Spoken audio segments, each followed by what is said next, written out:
혹시 그거 아세요? 우리가 매일 내리는 결정들, 심지어 우리가 꾸는 꿈까지도 사실은 보이지 않는 어떤 힘이 조종하고 있다는 거예요. 이번 시간에는 바로 그 경제라는 거대한 힘이 우리 각자의 삶을 어떻게 움직이는지 그 비밀을 한번 파헤쳐 보겠습니다. 자, 이 유명한 말로 한번 시작해 볼까요? 인생에서 확실한 건 죽음과 세금뿐이다. 죽음이야 인생의 마지막에 딱 한 번 겪는 거지만 세금은요? 이건 태어나는 순간부터 우리 곁을 떠나질 않죠. 그리고 바로 이 세금이 인류의 역사를 얼마나 엄청나게 뒤흔려 왔는지 곧 알게 되실 겁니다. 자, 그럼 우리의 여정, 가장 직접적이고 또 우리 눈에 아주 잘 보이는 경제적 통제수단, 바로 세금 이야기부터 시작하겠습니다. 세금이 그냥 월급에서 꼬박꼬박 빠져나가는 돈이라고만 생각하셨나요? 자, 이 그림들 좀 보세요. 저 거대한 만리장성이요? 사실은 거대한 세금 징수 시스템이었고요. 심지어 예수의 탄생 이야기마저 로마의 세금 조사랑 관련이 있었습니다. 이처럼 역사의 큰 전환점 뒤에는 항상 세금이 있었던 거죠. 특히 전쟁 같은 국가적인 위기 상황이 닥치면 이 세금은 역사의 무대 전면으로 확 끌려 나오게 되는 가장 강력한 계기가 됐습니다. 근데 여기에 아주 흥미로운, 그러면서도 좀 씁쓸한 패턴이 하나 있습니다. 정부가 이거 전쟁 때만 잠깐 거둘게요 하면서 임시로 도입한 세금 있잖아요. 그거 절대 안 사라집니다. 결국엔 영구세금이 되고요. 세율은 내려가는 법이 거의 없죠. 하지만 이렇게 눈에 보이게 걷는 세금만으로는 전쟁 비용이나 그 막대한 빚을 다 감당할 수가 없을 때 정부는 훨씬 더 교묘하고 우리 눈에는 잘 보이지 않는 방법을 쓰기 시작합니다. 17세기 프랑스 재무장관이 남긴 말인데요. 이게 인플레이션을 정말 완벽하게 설명합니다. 우리가 청구서 한 장 받아보지도 않고 심지어 내가 지금 뭘 뜯기고 있는지도 모르는 사이에 내는 세금. 그게 바로 인플레이션이라는 거죠. 보통 우리가 물가가 오른다, 이걸 인플레이션이라고 생각하잖아요. 근데 그건 그냥 결과일 뿐입니다.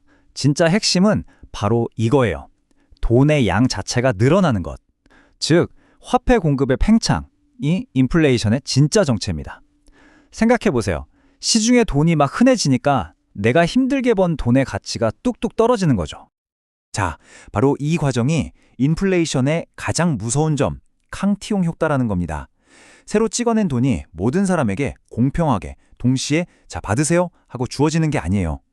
정부랑 가장 가까운 은행이나 대기업이 그 돈을 제일 먼저 손에 쥐게 되고요. 그 돈으로 뭘 할까요? 주식, 부동산 같은 자산을 사들이면서 가격을 막 밀어올리죠.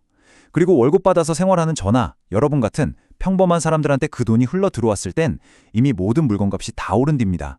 이게 바로 보이지 않는 부의 이전이 일어나는 방식이에요.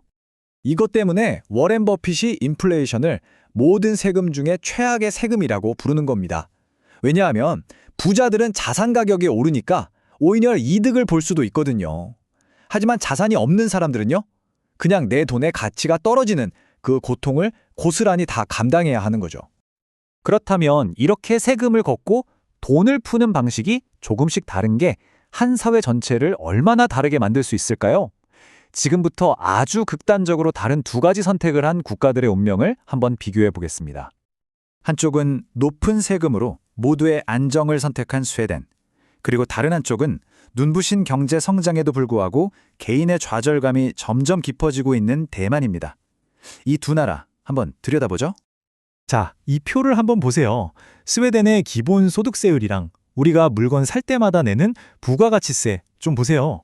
한국이랑 비교하면 정말 어마어마하게 높죠? 그런데 재밌는 건 기업이 내는 법인세는 오히려 한국보다 더 낮다는 겁니다. 이게 뭘 의미할까요? 명확하죠. 부자나 특정 기업에만 의존하는 게 아니라 모든 국민이 다 함께 높은 세금을 내서 국가 재정을 책임지는 시스템이라는 뜻입니다. 그 결과가 바로 이런 사회입니다. 안정성은 굉장히 높지만 뭔가 큰 성공을 향한 야망은 좀 낮은 사회. 그리고 부자가 되는 거에 유일하고 확실한 길은 상속밖에 남지 않은 사회가 되는 거죠. 자, 이제 완전히 반대편에 있는 대만으로 가보겠습니다.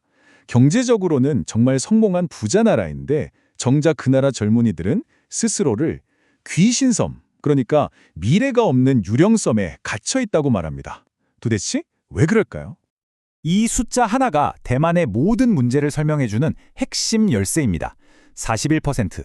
이게 무슨 뜻이냐면요. 나라 전체가 100원을 벌면 그중에서 단 41원만이 실제로 일하는 사람들의 주머니로 들어간다는 뜻이에요. 이 수치가 얼마나 충격적인지 이 차트를 보면 바로 감이 오실 겁니다. 경제성장의 달콤한 과실이 대부분 기업에게로 돌아가고 노동자에게는 정말 극히 일부만 분배되는 구조인 거죠. 옆 나라 한국이나 다른 선진국 평균에 비하면 한참 못 미치는 수준입니다. 그 근본적인 이유는 대만의 경제 구조에 있습니다. 애플 같은 세계적인 브랜드의 주문을 받아서 대신 제품을 만들어주는 이른바 하청 생산 방식에 너무 크게 의존하고 있기 때문이죠. 이런 구조에서는요, 기업들이 쉴 새 없이 가격 경쟁을 해야 하고 그러려면 가장 먼저 뭘 줄이겠어요? 바로 인건비죠. 결국 그 결과 노동자들은 저임금의 굴레에서 벗어날 수가 없게 된 겁니다. 자, 이제 마지막으로 개별 국가의 선택에서 눈을 돌려서 현재 한계점에 다다른 전 세계 시스템 전체로 시야를 넓혀보겠습니다. 우리가 지난 수십 년간 당연하게 여겨왔던 세상의 규칙 자체가 지금 바뀌고 있거든요. 이게 바로 우리가 살아온 세계화 시대의 빛과 그림자입니다. 저 멀리 한 지역에서 벌어진 분쟁이 수천 킬로미터나 떨어진 우리 동네 마트의 진열대를 텅 비게 만드는 거죠. 모든 게 너무나 긴밀하게 연결되어 있었던 겁니다. 지난 30년은 한마디로 효율과 저렴한 가격이 신처럼 여겨지던 세계화의 시대였습니다. 하지만 이 타임라인이 보여주듯이 그 30년짜리 거대한 실험이 지금 막을 내리고 있는 겁니다. 이제는 효율보다 안보가 더 중요해진 거죠. 이것은 단순히 국가 간의 힘겨루기가 아닙니다. 마치 거대한 두 개의 자석이 세계를 서로 다른 방향으로 끌어당기듯 세계 경제 전체가 두 개의 블록으로 쪼개지는 근본적인 재편입니다. 그렇다면 이 거대한 변화가 여러분의 삶에 뭘 의미할까요? 간단합니다. 이제 기업들은 가장 싼 곳이 아니라 가장 안전하고 믿을 만한 곳에서 물건을 만들게 될 겁니다. 그 말은 즉, 우리가 지난 30년간 당연하게 누려왔던 값싼 물건의 시대가 끝나고 모든 것의 가격이 구조적으로 그리고 장기적으로 오르는 새로운 시대가 온다는 뜻입니다. 보이지 않는 세금인 인플레이션, 그리고 국가마다 서로 다른 선택, 여기에 더해서 거대하게 두동강 나고 있는 세계, 이 모든 거대한 힘들이 우리 삶을 조종하고 있는 지금, 우리는 과연 어떻게 우리의 자산을 지켜낼 수 있을까요? 이것이야말로 오늘날 우리 모두가 마주한 가장 중요하고도 절박한 경제적 질문이 아닐까 싶습니다.